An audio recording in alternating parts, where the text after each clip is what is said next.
Moving on to chapter 2, the title being Running Fast and Slow. And the chapter starts out with the author putting together a scenario of a football game that goes into extra time. When I say football, I mean soccer, or whatever you want to call it, English football, soccer, whatever it is. So that game goes into extra time, and in that particular game, in order to determine the winner, they go to a penalty shootout. He lays out the scenario where the coach needs to decide who's going to take the final shot or the final penalty in order to win the game. It is the last penalty that needs to be shot in order to win. And so he's got a decision between two players. The first player is known to be a morning person, and the player B kind of has attributes or characteristics that tend to be attributed to someone who could be called a night owl, let's say, right? And so in this scenario, player A, who is the morning person, gets chosen to take the penalty, and he misses the penalty and they lose the game. And so the author kind of lays up this scenario where he's going to start differentiating between different characteristics, in particular different characteristics that are related to sleep that may be found across individuals. This chapter has 4 main points.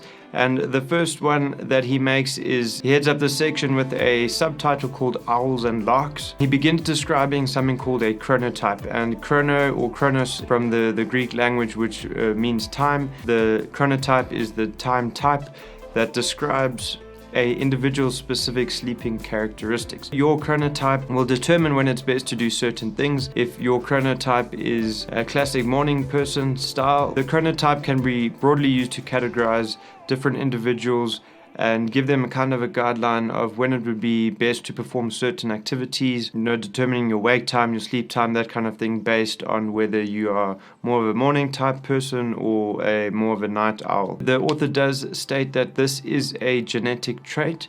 So this is something that is kind of ingrained in, and he basically differentiates between AMers and PMers, and obviously AMers being people whose chronotypes work best or allow them to work best in the morning, and they tend to go to sleep earlier, and the PMers wake up later, go to bed later, and function really well in the late hours of the night. In this little section where he's describing the owls and the larks, which really he's just talking about sleeping chronotypes, he mentions that children will tend to be AMers. They'll be up early and sleep early, and then as a child becomes an adolescent, it kind of switches to adolescents being more prevalent towards being PMers, so they're going to stay up late and sleep late in the morning. He does mention that it's kind of been agreed that by the time you reach adulthood, you will find your natural chronotype that shines through in your genetic, in terms of the genetic trait or what's been predetermined by your genes. Right, and after this section, he does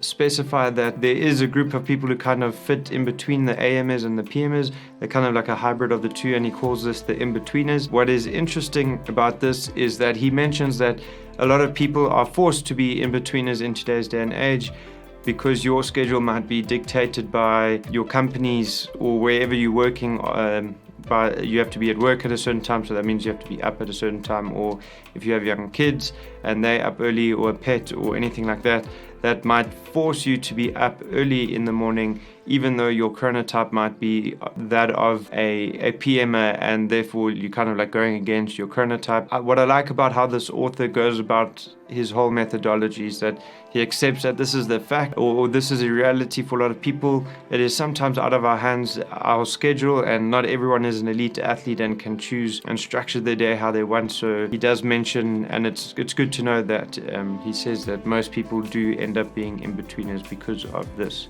situation that we find ourselves in. And the next kind of section in this chapter that is a really big point in my opinion is he talks about caffeine highs and lows. He states that caffeine is a popular performance enhancer. It has psychoactive properties that help combat fatigue and alertness, and he does mention and he does issue a lot of warnings in this section. So he's basically saying caffeine can be used to your advantage if used responsibly and smartly, and so he does warn you that a high use of caffeine can lead to anxiety and agitation, so it's definitely something to look out for.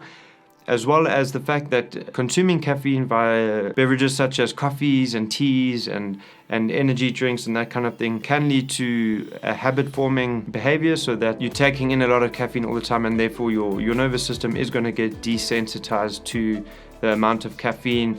And in order for you to get the effects that you originally were getting from caffeine, you'd have to consume a lot more, and so it could be a bit of a dangerous spiral. So just something to look out for.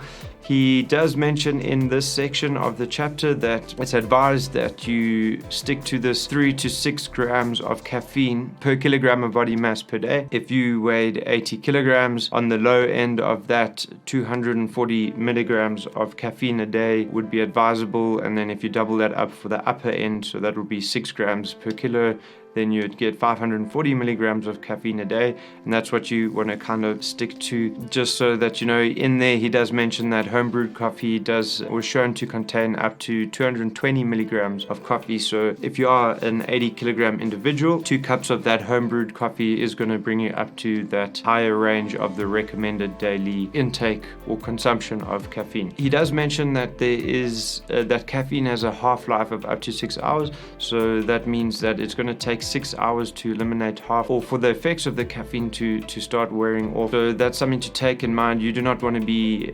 consuming caffeine 6 hours before your bedtime. So just that is something, I guess it's a handy little tip that he's kind of talking about there. So I guess that whole section is all about using caffeine wisely, and so that's kind of his take on that. The last part of this chapter, he's talking about managing your chronotype. Now that he's outlined caffeine can be used for, and he's issued his warnings, he's kind of saying that for, let's say, PMers or the night owls who are struggling to wake up in the morning and are using caffeine, he mentions that daylight is a much better strategy over the long term to get this done. So that light, as the day starts breaking, the light kind of gets sensed by your receptors in your skin and your eyes, will start releasing the necessary hormones and the biochemical cascades in order to make you awake and alert. So going outside, getting some fresh air, getting some sunlight onto your skin and into your eyes is a way better stimulant and a natural stimulant, as opposed to drinking a lot of coffee or tea or any other type of caffeine stimulants in the morning. He does mention that in some countries where the daylight only starts coming through a lot later,